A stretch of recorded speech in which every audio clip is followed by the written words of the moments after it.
Bonjour, je me nomme Pape Ibrahima Diémé, le représentant du congrès du village de Tandine. Tandine, c'est un village qui se trouve dans la commune rurale, la communauté rurale de Djinaké, l'actuelle commune de Djinaké, qui polarise 25 villages.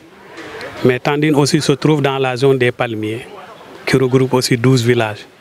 Et Tandine se trouve à 5 km de Belay, et Belay sur l'axe Bignona-Djouloulou. Voilà le point de situation de Tandine. Ce village a souffert du conflit durant des décennies. Donc depuis 1999 jusqu'à 2018-2019, voire 2020, Tandine était au cœur du conflit de la Casamance. On était en cohabitation avec les combattants du MFDC. Donc aujourd'hui, Tandine commence à respirer avec la paix. Donc on sent la fraîcheur de la paix ici en Casamance. Donc voilà pour laquelle nous avons jugé nécessaire d'accélérer les travaux de la construction de la mosquée qui était bloquée, arrêtée pendant des années à cause de ce conflit. Donc aujourd'hui on est là. Aujourd'hui c'est le 30 mai pour l'inauguration de la grande mosquée de Tandine qui polarise beaucoup de villages. Donc voilà. Qu'est-ce que cette cohabitation vous a apporté comme? Donc la cohabitation nous a apporté un grand préjudice. Donc tous les secteurs du développement ont été bloqués. Donc même les écoles étaient abandonnées. Il fallait recruter des pionniers pour encadrer nos enfants. Les pionniers sont des enfants natifs de ce village qui ont accepté d'encadrer volontairement nos enfants. Donc on avait souffert de tout. Aucune voiture n'ose entrer ici pour transporter nos marchandises, je peux dire les fruits sauvages tels que le mad, le dita, le houle, etc., etc. Mais aussi nos plantations, les mangues et les oranges pourrissaient ici à cause de ce conflit. Et cela a créé une grande pauvreté ici. Et beaucoup avaient fui pour aller se refugier en Gambie. Ce fait que le village qui devait compter 1000 âmes, aujourd'hui on se retrouve avec 600 personnes. Donc cela nous a retardé du point de vue démographique, économique, culturel, socio-culturel. Vraiment. Mais avec le plan Diomaye Sonko, nous espérons que Diomaye pour la Casamance, nous espérons vraiment en bénéficier. Vraiment. Alors, qu'est-ce que vous attendez concrètement de ce plan Diomaye pour la Casamance? Oui, le défi est énorme. Mais ce qui nous préoccupe de plus, c'est la voie routière terrestre. Donc, Tandine n'a pas de route. Vous le constatez quand les voitures entrent. Donc, on entre avec difficulté ici à Tandine. Donc, pratiquement, il n'y a pas de route praticable. Donc, nous exigeons vraiment que nous demandons, sur nos doléances, que l'État vraiment, avec le ministère de Yankouba Diémé des transports terrestres, vraiment un frère de sang, vraiment de nous aider à construire la route de Tandine, Balongine jusqu'à Tambouy, qui est en frontière, qui est un carrefour avec la route de Sindian-Djibidjon jusqu'à Tambouy pour entrer en Gambie. Donc c'est un raccourci. C'est beaucoup plus rapide d'entrer en Gambie par cette voie que de prendre la route de Bignona-Djouloulou-Siliti. Donc voilà. Sur le plan santé? Sur le plan santé, Tandine souffre. Tandine n'a pas de maternité digne de son nom. Tandine n'a pas de poste de santé. La maternité, surtout, on a besoin d'une maternité avec une sage-femme. Nous sommes à 6 km de Badiana où il y a une maternité. La semaine passée, une femme a accouché en pleine route en allant vers Badiana pour accoucher là-bas. Donc nos femmes souffrent vraiment. Même pour les visites, ils vont à Badiana, à 6 km, pour faire leurs visites. Ils marchent à pied avec ces sentiers. Donc vraiment, si l'État peut nous aider à construire une maternité et un poste de santé, vraiment, donc la santé fait partie de la vie de l'homme. Si on n'a pas de santé, on ne peut pas travailler. Donc aussi l'éducation aussi. Le conflit a fait que les premiers enseignants avaient fui et qu'on avait recruté des pionniers qui sont des natifs du village. Donc aujourd'hui, avec le retour de la paix, Tandine devait avoir 6 classes. Malheureusement, on se retrouve avec 4 classes. Et parmi ces 4 classes, on n'a que 3 enseignants. L'un est obligé de faire ce qu'on appelle multigrade. Il prend les 2 classes. Une classe de CM1 le matin et une classe de CI le soir. Vraiment, ça impacte sur le quantum horaire des élèves. Donc le village de Tandine n'a pas de clôture, n'a pas de toilette. L'école se trouve en plein air. On n'a pas de puits, on n'a pas d'eau potable. Vraiment aussi. Tandine souffre de tout. Si c'est une personne, j'allais dire que Tandine a mal de la tête aux pieds. Pas d'électricité aussi. Donc vous avez vu hier, c'est la Sénélec qui nous a prêté un groupe électrogène pour animer la veille de l'inauguration. Donc Tandine manque de tout. Comment est-ce que vous rechargez vos téléphones portables? Les téléphones portables, on les amène à 5 km du village qui s'appelle Belay, qui se trouve sur la route de l'axe Bignona-Djouloulou.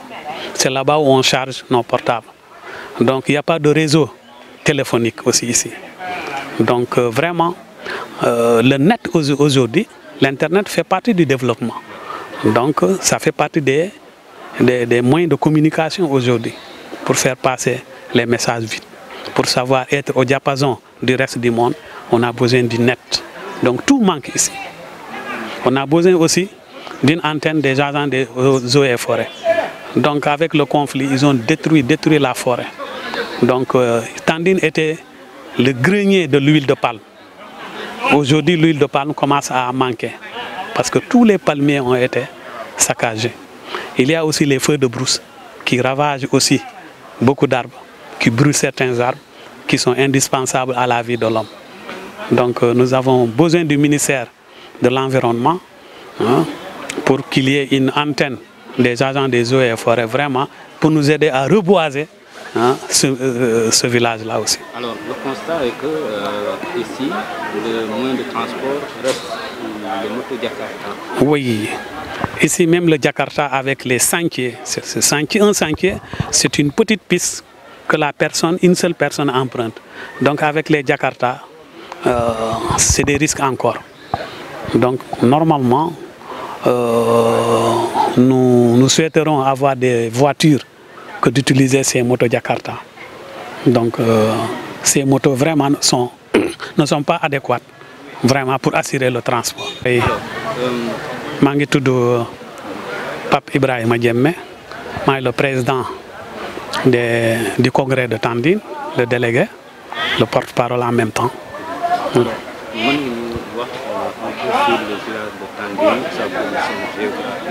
Waaw Tandine mu ngi ci Casamance ci département de Bignona boo jëlee yoon Bignona Djouloulou soo ñëwee ba Belay da ngay wàcc ci biir à droite ñu ngi 5 km de Belay. Donc Tandine aussi mu ngi ci communauté rurale de Djinaki foofu la nekk. Tandine mu ngi ci zone des palmiers lu tax ñu ne ko zone des palmiers foofu la diouture bi amoon moo nekkoon capitale diouture. Donc fii mooy Tandine sama village sama dëkk. jafe-jafe yi bëri na. oui jafe-jafe bëri na surtout ak xeex bi conflit Casamance daf ñu retardé depuis ay at. Donc depuis at yi léegi xaw na calmer donc am nañ jàmm tuuti moo tax tey ñu ñëw tey le 30 mai pour inaugurer suñu mosquée bi parce que mosquée bi aussi jàkka ji dafa taxawoon. Parce que xeex bi moo tax lépp arrêté woon. alors xeex bi taxoon na ngeen dëkk fii ak ay combattants yu xamante waaw taxoon na fii zone yu bëri comme fii ñu am ay des détachements des combattants du MFDC mais loolu yëpp tey jeex na tey nit dina ñëw fii gan di waaw parce que tiitaay parce que ku yor gànnaay da ngay tiit moo tax ñu bëri tamit ñoo xam dañoo tiit daw dem Gambie village bi tey waroon na am junni nit mais tey ñu ngi téeméer ak benn juróom benn téeméer nit ñoo fi nekk ñu bëri dem nañu Gambie ñeneen ñi dem feneen nangu ñibbisi donc day tax village bi gën a wéet mais tey puisque jàmm am na ñëwaat nañu ak doole pour tabax mosquée bi jàkk bu mag bi pour que village yi environnant ñi nga xamante ne amuñu jàkk grande mosquée ñu ñëw julli fii chaque vendredi waaw. alors ci jafe-jafe yi bokk na ci en dehors de l'insécurité bi. waaw kaaraange bi tamit amoon na fi waaw mais yeneen jafe-jafe mooy yoon yéen bi ngeen di dugg si xam ngeen ne oto yi pour ñu dugg si dafa metti parce que yoon amu fi donc Tandine dafa soxla tali bu yaatu bu nga xamante ne day jógee Beelay Tandine dem Balonjine Djinone Wangaran dem ba Tambuy relier ci beneen axe bu nga xamante ne day jógee Sindian Djibi Dione ñëw ba Tambuy dugg Gambie yoon bi moo gën a gaaw que nga jël yoonu Bignona Diouloulou Siliti bii moo gën a gaaw di nga économiser 1 heure de temps donc loolu mooy suñu jafe-jafe. alors wàllum courant bi tamit Tandine ba léegi ki def ay demande courant mot na 12 ans ñu ngi def demande fu nekk mais ba léegi amaguñu courant waaw loolu bokk na ci suñu jafe-jafe fu amul courant amuñu tamit réseau téléphonique amuñu internet donc ku yor portable smartphone même portable simple da ngay dem ba Beelay et Beelay mu ngi 5 kilomètres foofu la ñuy yónni xale yi pour ñu charger suñu portable foofu loolu yëpp bokk na ci ay jafe-jafe donc tey bu ñu waxee koom-koom bokk na ci donc puisque Tandine am na jàmm léegi bëgg nañu ñëwaat ci mbéy mi donc bëgg nañ créer lu ñuy wax coopérative agricole pour que l'agriculture mu am ay machines donc tubaab bi li ñuy wax agriculture mécanisée donc tey loolu la ñu soxla parce que lu ko jàndoo donc loolu dafa xaw a jafe dafa diis pour nga jël ko nga béy dafa diis. donc santé bi tamit am nañu jafe-jafe ci côté hôpital amuñu hôpital mais lu ñu gën a bëgg ñu am poste de santé ak maternité suñ ko amee nag suñu jigéen ñi au lieu ñuy wasin ci mbedd yi ci yoon yi bu ñuy dem Badiana foofu la ñuy wasin am na jigéen bu nga xamante ne semaine bii passé motul semaine 5 jours la wasin ci mbedd bi donc dafa doon dem pour wasin Badiana mu wasin ci mbedd bi ci yoon bi donc loolu ci jafe-jafe la tamit la bokk donc pour visiter yi aussi dañuy jógee fi dem ba Badiana di def ay visite Badiana sori na mu ngi 6 kilomètres de Tandine métti na ci ñun rawatina suñu jabar yi suñu yaay yi sonn nañ fii sonn nañ trop pour ñu accoucher. président de la République enseignant bu ñu tuddee plan Diomaye pour la Casamance yéen a ngi xaar plan bi. waaw ñu ngi xaar vraiment plan Diomaye vraiment Casamance soxla na ko rawatina sama village bi fii Tandine Carrefour bu nga xamante ne village yu bëri moo leen di relier donc amul yoon amul tali bu baax amul dara donc ñu ngi xaar ci Diomaye président de la République vraiment et le gouvernement d'Ousmane Sonko vraiment nañ ñu taxaw ci zone bi vraiment donc sonnoon nañ trop ci conflit bi daf ñu retardé tey jàmm am na vraiment ñu ngi lancé plan Diomaye vraiment suñu sañoon fii lañ koy commencé lépp lu ñu bëgg a def ñu ñëw commencé ko fii vraiment comme ça suñu xol yi fee. maa ngi tudd Ndeye Siré Diédhiou dëkk fii Tandine waaw. alors Tandine benn gox la ca Casamance. tey jigéen ñi fii jafe-jafe yi bëri na ci yéen. bëri na lool. bëri na jafe-jafe yi bëri na parce que bu ñuy amuñu machine bu ñuy liggéey kii béyal faro bu ñuy béyee dañ koy béy ci loxo ñooy góob dégg nga ñooy dëbb amuñu machine buy wol buy dëbb ceeb amuñu ko donc da ngay béy bu góor gi béyee yow nga góob ba pare nga ñëwaat encore dem ci machine dem ba ci dëkk ya dem Beelay wala ay Badiana wala ay bay la nga dem dëbb ko foofu ñun amuñu machine xam nga loolu coono la waaw loolu moom neexul wax dëgg yàlla coono la encore am nañ maternité mais amuñu sage-femme matron la ñu am te matron yi léegi gis nañ complication yi si nekk am nañ matron mais matron bi ñu nekk jigéen buy matu il faut que mu yóbbu ko ci poste de santé ci yoon bi donc ñun amuñu moyen de déplacement léegi yow jigéen buy matu nga nar koo yóbbu ci saret xam nga loolu c'est pas normal ah ak secousse yi day augmenter encore douleur yi.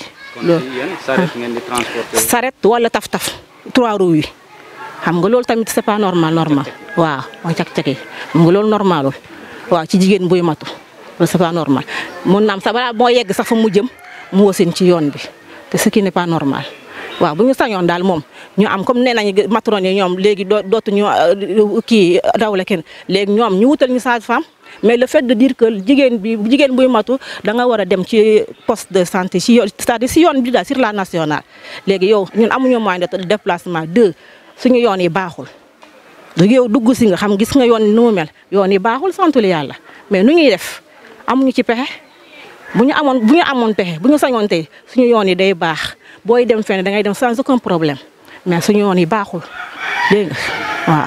tey problème réseau tamit am ngeen ko. tout à fait am nañ problème réseau de réseau da ngay léeg-léeg sax pour nga télécharger ces vocaux yi day difficile day métti lool.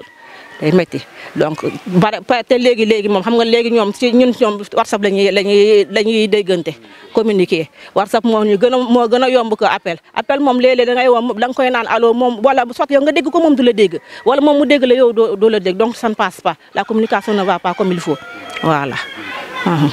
alors dund ngeen zone bi. zone boo xamante ne yàgg na ngeen nekkoon fii ak combattant yi. loolu lan la jural jigéen ñi. combattant yi c'est-à-dire. conflit bi ca kàddu. conflit bi lan la jural jigéen ñi fii ca.